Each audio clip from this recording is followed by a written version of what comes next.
what will it do for Allah? Think about it.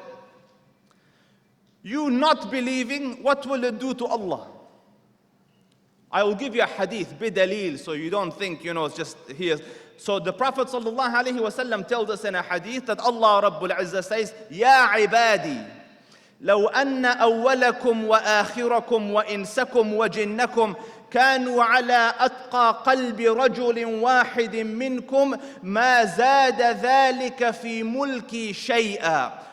O sons of Adam, my servants, if the first of you and the last of you and the male of you and female of you, all of you were to become the most righteous of individuals, it will not do anything to my kingdom.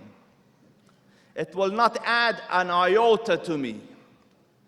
And then he, Azza wa Jal, says, Ya ibadi, my servants, if the first of you and the last of you and the male of you and the female of you were to become the most wretched of individuals, it would not take anything from my kingdom. That is King. Subhan al-Malik. Meaning, your ibadah doesn't do anything for the Dhul Arsh al-Majid. So what is it for? Whose benefit? Your benefit. So when you correct your belief, you benefit.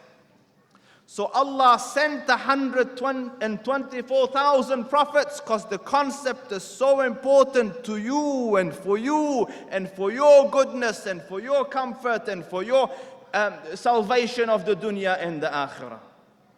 So first thing, correct your beliefs, dear ones. Spend some time, a week, 2 weeks, take a course. Find what you believe in, fix it, embody it, consolidate it, practice upon it, so that your life takes shape.